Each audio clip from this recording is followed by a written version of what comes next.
L'émission Rencontre est rendue possible grâce à la participation de Décor RT, créateur d'ambiance.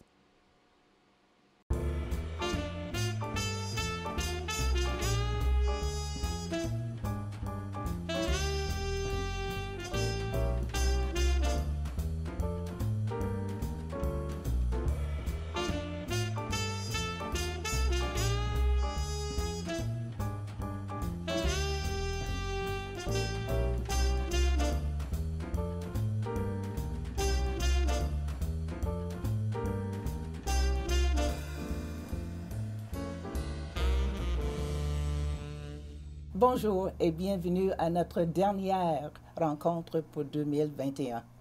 Aujourd'hui, on va rentrer et voyager dans l'univers de l'art éphémère, de sable, de la glace, avec le sculpteur renommé Guy Beauregard. Salut Guy. Bonjour Thérèse. Très contente que vous soyez ici. Ah, merci. J'ai toujours l'impression, parce que j'avais fait un peu de recherche, que vous êtes bien connu partout dans le monde, mais moins dans votre propre jardin qui est ici. Ouais. Donc ouais, aujourd'hui, peut-être. on va essayer de partager votre parcours avec nos auditeurs. Okay. Vous restez à Saint-Jacques-le-Majeur, Oui. mais vous êtes natif D'Asbestos. d'Asbestos. Oui. OK. Et comment est-ce que vous avez découvert et décidé de rester à Saint-Jacques?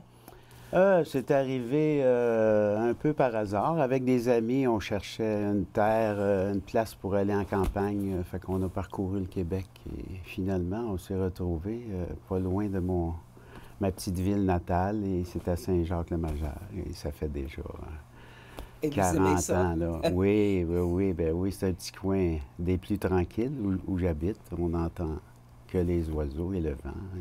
Il y a un autre artiste qui a passé à l'émission même, Hélène Laplante. Ah oui. Donc, elle aussi est dans le coin. Oui. Comme j'ai dit, je ne pense pas que la plupart des auditeurs vous connaissent. Donc, est-ce que vous pouvez décrire Guy jeune, son parcours? Oh là là! Bien, pour aller avec la sculpture, mettons, ben, j'ai commencé très jeune avec un petit canif et jouer dans la forêt. On s'est fait des lances, on les a décorées, on s'est amusé comme ça et tranquillement, j'ai fait des petites sculptures de bois. Et Ça, c'était juste par essai, erreur? oui, puis- c'est comme observer et essayer. C'est toujours ça, observer, essayer. Puis là, bon, ah, c'est beau, ah, ça pourrait être mieux, mais c'est ça. Et est-ce que vous êtes allé au cégep? Les études, non? J'ai fait aucune étude artistique. J'ai fini l'école en secondaire 5 avec en tôlerie industrielle. Fait que c'est travailler le métal et tout ça. J'ai appris à travailler le métal à ce moment-là. Donc, pour toi, c'est vraiment manuel d'embarquer. C'est là que vous avez besoin de toucher les matériaux. Oui. Et puis, bon, oui, ça donne que j'ai une vision un peu en 3D. Ça veut dire, ben, tu sais, un rond de bosse. Un rond de bosse, c'est un bas-relief, si on peut dire, mais à 360 degrés et plus. Quand on regarde un objet, bien, on peut le regarder de tous les angles. Les angles. Bon, si c'est un pot rond, bien, ça se ressemble tout autour, mais c'est comme la vie. Quand on regarde quelque chose, une situation, c'est bien de la regarder de tous les angles aussi, comme la sculpture. Mais où est-ce que tout ça vient d'où? Est-ce que vous avez fait la lecture, la recherche, ou c'est vraiment en dedans? C'est en dedans. Je pense que j'ai vu des choses qui étaient belles, des œuvres d'art qui étaient belles, et je me suis dit, ah, moi, je veux être un artiste. Je veux être un sculpteur ou un peintre. J'ai commencé en dessin, ensuite la peinture un peu, et puis là, maintenant, c'était le bois, évidemment, parce que le bois, j'aime le bois, la forêt. J'ai vu que vous avez sculpté les horloges et les instruments de musique africains, les djembés. Oui. ça aussi, Pourquoi? Bon, ben c'est un coup, je travaillais le bois déjà, et puis ma belle-mère de ce temps-là, elle avait une vieille horloge, et puis elle m'a demandé, ou elle me l'a donné, je me souviens plus, elle me l'a donné, ou elle m'a dit, veux-tu faire une horloge, une parure devant le mécanisme, là, tu sais. Puis ça a commencé comme ça, et puis, bah, j'aimais ça, puis en même temps, dans ce temps-là, j'aimais faire des choses pratiques en même temps OK. que l'art, tu sais. Alors, ben c'est ça, c'est devenu là, les horloges. J'ai fait ça pendant quelques années. J'ai été et artisan. vous avez vendu. Oui, j'ai vendu plusieurs horloges, là. J'ai fait une horloge grand-père, là, aussi, tu sais, Mais il y a aussi, c'est bien beau c'est dessiner puis tout ça, mais est-ce que tu savais quelle sorte de bois utiliser? Oui, un peu, mais tu sais, on essaye toutes les sortes de bois. Il y a des bois mous, il y a des bois Oui. très mous, il y a des bois plus durs. Bon, mais c'est que nos outils doivent bien couper. Puis après ça, mais aussi de teindre. Donc, ça aussi, Oui, il ça faut, aussi, ben j'ai essayé toutes sortes d'affaires. Au début, bon, on achète des teintures, puis après ça, on fait des mélanges, ou on laisse naturel, ou on essaye d'autres sortes de peintures, mêlées avec de la térébenthine, hein. Ah, ça Ok. fait des nouvelles choses. On peut polir ça un peu. Dans le fond, c'est juste de s'amuser. de s'amuser. S'amuser, et pour moi, je suis quelqu'un qui aime ça, toucher, puis OK. voir des choses nouvelles, tu sais, apparaître, là, tu sais. Et là, les horloges, OK, ça c'est une affaire. Puis après ça, les instruments de musique, ben, là, Oui. ça c'est un autre domaine. Oui, ça, c'est bon. Là, après les horloges, là, je suis parti à la campagne. Et là, c'était de bâtir ma maison et toute la ferme et tout apprendre autour de tout ça. C'est toi qui as bâti la Oui, maison? ma maison chez nous, en défaisant de vieilles granges, puis en récupérant toutes sortes de choses. Mais après ça, c'était, bon, là, les tambours sont arrivés, parce que j'ai toujours été percussionniste. Ah oui? Dans OK. le sens, j'étais jeune, je voulais m'acheter un set de drums, là, tu sais. OK. Et finalement, mon père ne voulait pas, parce que ça fait du bruit, toutes sortes de raisons. Fait que, bien, de toute façon, ça a resté en moi. Et puis là, bon, j'ai connu les djembés, que tout le monde connaît maintenant. Hey, bien là, bon, moi, je voulais tout faire dans ma vie. Je veux tout faire. Je veux pas acheter, je veux faire. Tout un tu sais. curieux. Je suis un curieux, puis bon, fait que ça m'a beaucoup pris dans ma vie, et j'ai voulu en faire. Fait que j'ai commencé dans la forêt, sur un tronc d'arbre qui est déjà là, à essayer de sculpter ça avec l'acier à chaîne. Parce que, bon, l'acier à chaîne était devenu pour moi un instrument passe-partout. J'ai bâti ma maison beaucoup avec ma scie à chaîne, parce que j'avais pas l'électricité. Fait que j'ai appris, hey, wow, ça peut être, on peut faire toutes sortes de choses avec ça. C'est dangereux. Oui. C'est très Est-ce que dangereux. tu t'es blessé des fois? Non, pas Non. avec ça, une OK. chance. Mais j'ai déjà OK. vu la scie assez OK. proche, là, OK. tu sais. Puis je m'étais déjà donné un coup de hache quand j'étais dans les scouts. Fait que je sais que, bon, C'est quoi la raison? Oui. oui, c'est dangereux. Et puis ça, c'est très dangereux. Fait que, bon, au fil du temps, bien, je me suis... j'avais trouvé une drill avec une espèce de patente qui fait que ça tourne moins vite, en tout cas. Fait que je m'étais installé comme une espèce de tour avec ma grosse bûche, puis j'avais commencé à faire... pour l'extérieur, je me servais de ma scie à chaîne et de cette drill-là qui tournait. Et par la suite, je me suis fait, bon, j'ai acheté un vrai moteur à différentes vitesses. Et là, je me suis fait vraiment un tour qui me convenait. Mais il y a la structure, hein, mais après ça, il y a le son. Oui. Ça, c'est d'autres Ça, choses. Oui. J'ai fait ça pendant une dizaine d'années. Et oui, il y a le fût qu'on appelle, la partie en bois. OK. Il y a différentes formes qu'on peut avoir là-dedans. La grosseur du trou où l'air va sortir. L'embouchure aussi pour dégager le son. Mais là, c'est pas tout. C'est juste 50 du son. Là, il y a la peau. l'épaisseur de la peau, comment qu'elle est tendue, comment qu'elle est tressée tout le tour aussi qui va faire que la peau va rester tendue. Pour moi, c'était une expérience magnifique et j'ai appris comment faire les djembés, les dum-dum. Les dum-dum, c'est ceux qui sont plus gros, là, tu sais, les plus gros. J'en ai encore chez nous que j'ai jamais fini. J'en ai un gros comme ça. Et tu en joues? Évidemment, ben oui, j'en ai joué. Là, j'en joue moins, mais de temps en temps, j'ai tout le temps le goût de frapper sur quelque chose. Là, tu sais. Alors, tu fais tout ça, tu apprends au fur et à mesure et tout ça. Comment est-ce que tu as fait pour faire la transition vers la glace? Est-ce que c'était la glace avant le sable? Oui, c'était la neige. La neige? Oui, OK. neige. Au moins, on est ici au Québec, donc ça, c'est possible. Oui. Mais là, c'est tout d'un coup, on devrait être capable de faire de quoi avec ça, puis...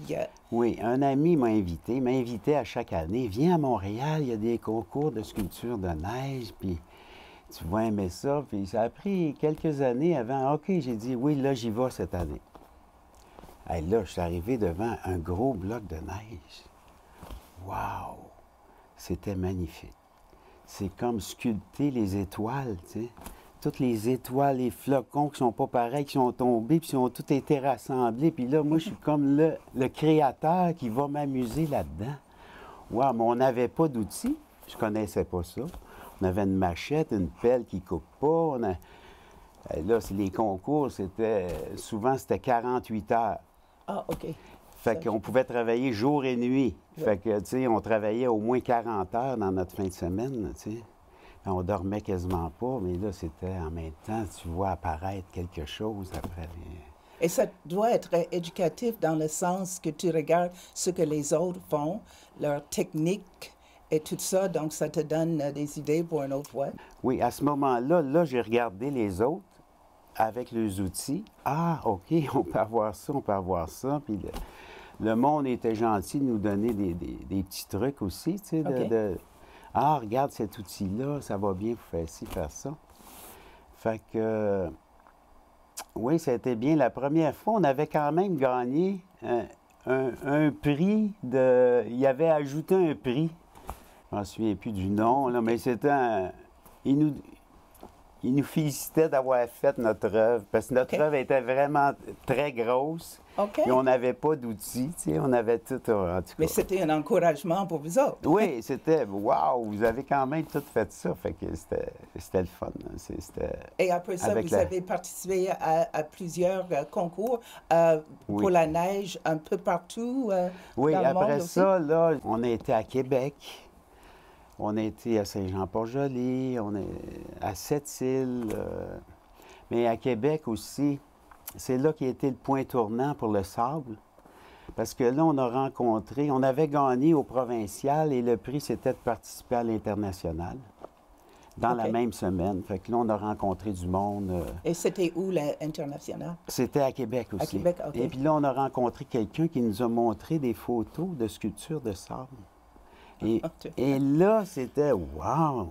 Puis là, il nous invitait direct au championnat du monde sur la plage à Harrison, dans l'Ouest canadien, parce qu'il pouvait y avoir toutes sortes de monde qui allait là. On a dit oui, évidemment. Et là, ça a été wow! Là aussi, on a appris beaucoup. Mais c'est ça, parce que c'est sûr qu'il n'y a pas de plage ici. Donc, pour travailler le sable, il y a différents types. J'imagine que c'est sable plus fin et tout. Oui. Donc, il fallait que tu t'adaptes à tout ça, les instruments. Je pense que tu mélanges avec de l'eau oui. et tout. Dans le fond, c'est dans des formes, soit de bois ou de plastique. On va mettre de l'eau et du sable. Et on peut compacter ou juste brasser pour que le sable aille se placer, tout comme un casse-tête, tous les grains de sable ensemble. Ensuite, on peut mettre un autre étage par-dessus, un peu plus petite. Et puis là, on en fait la même chose, on met de l'eau, du sable qu'on compacte, on peut monter plusieurs étages comme ça. Ensuite, bon, on peut monter là-dessus, parce que la forme est encore là. Et le haut, on enlève la forme. Et là, on commence à sculpter. Et le sable a eu le temps de durcir? Oui, c'est l'eau qui va passer au travers qui va placer tous les grains de sable. Et en même temps qu'on va vibrer, tous les grains de sable vont se placer, l'eau s'en va tranquillement, il en reste dedans, juste assez pour que...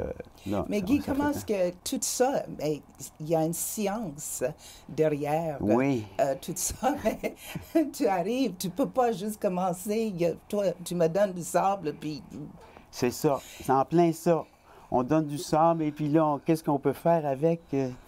Oui, j'ai regardé un peu les autres. Quand j'ai été dans les compétitions, les premières compétitions, il y avait des professionnels là-dedans. Oh, je regarde, oh là là, ils ont fait ça. Toi, c'est possible de faire ça. OK, mais moi, j'ai d'autres idées. Oh oui, je suis J'ai sûre. d'autres idées, puis là, mais j'apprends la technique. Fait que j'ai acheté un voyage de sable chez nous, premièrement, pour connaître le sable. Oh oui, Ah, OK. c'est cette sorte de sable-là, ça va bien, tu peux monter des choses, wow! Fait que c'est un sable fin, avec de l'argile dedans, des grains plus gros, alors qu'il devient très solide, là, tu sais. Fait que chez nous, bon, là, j'avais été invité à Québec avant d'aller au championnat dans l'Ouest canadien, au championnat du monde, mais là, j'ai dit, je vais gagner. Alors, je me suis pratiqué chez nous avec mon idée. J'ai calculé un peu mon temps. J'ai dit, là, je suis prêt, je vais gagner. Parce que je voulais gagner. Puis, j'étais arrivé là-bas, puis j'ai fait ma sculpture comme je l'avais prévu. J'avais des points nouveaux que j'emmenais aussi dans la sculpture de sable, des percées. Et puis là, j'ai gagné. J'ai gagné le premier prix et le prix des artistes. Ensuite, j'ai été dans l'Ouest canadien. Là, je n'avais pas gagné. Ou je me mêle peut-être d'une année, là. Mais peu importe. Ça s'est fait assez rapidement. Et parce que je voulais gagner. Je voulais gagner ma vie avec ça. Et quand vous avez gagné un prix, c'est un prix monétaire? Oui, c'est Et comme... dans le temps, c'était... Bon, en solo, c'était 5 000 OK.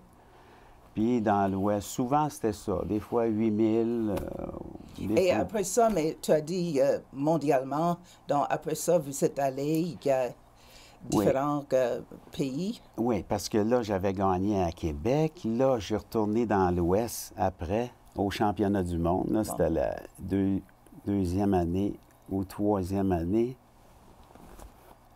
La deuxième année, je n'avais pas gagné encore. Mais on m'avait dit que j'étais à quelques votes du prix des artistes. Alors, j'ai dit, OK, je vais revenir une autre année.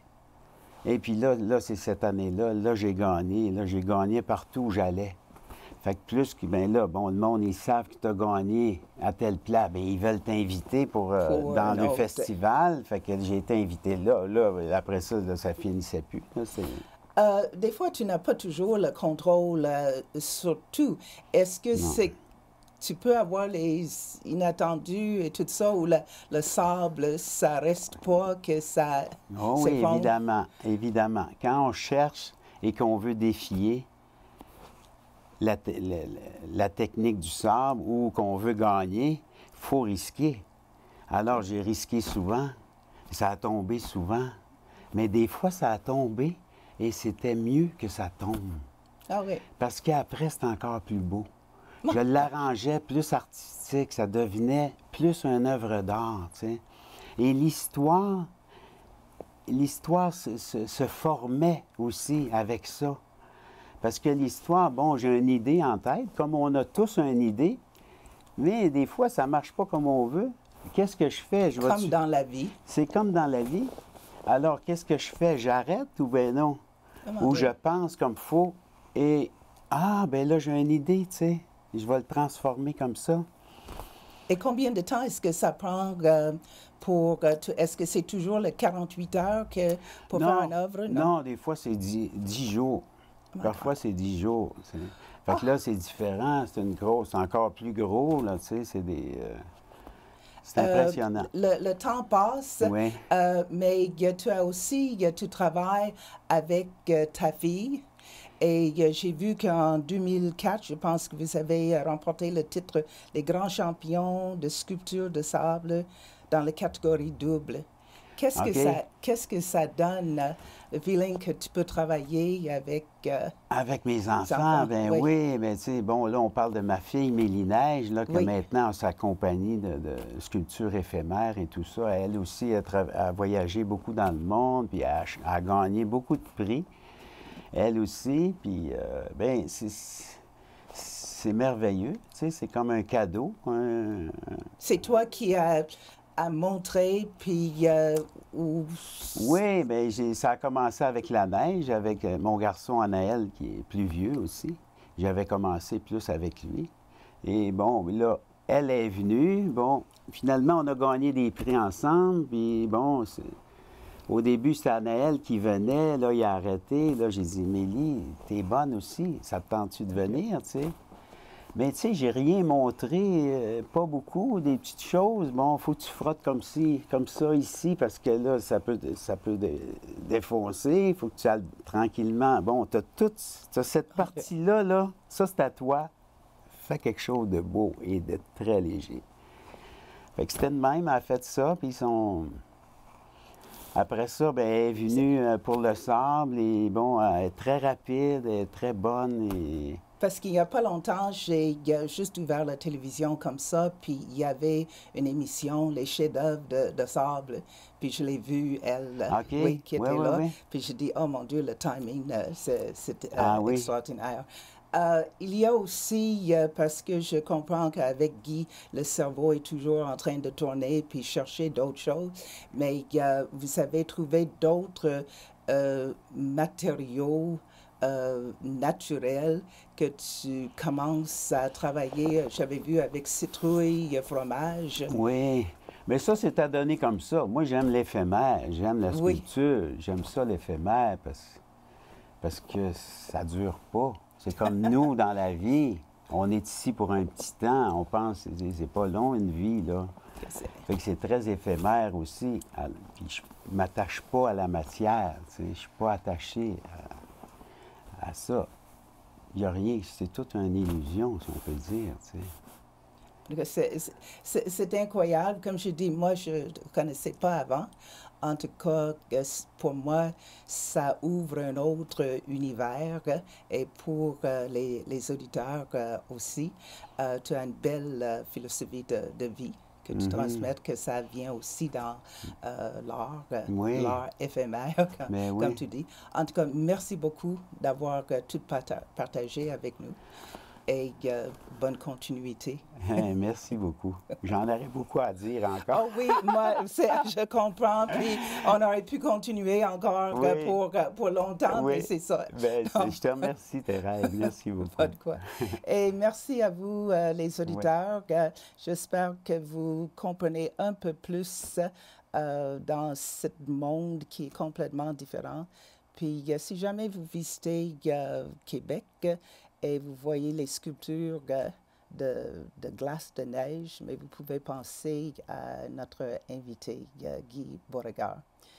Joyeux Noël à tout le monde. Passez du beau temps avec vos familles et amis et soyez avec nous à l'automne prochain, 2021, pour d'autres rencontres.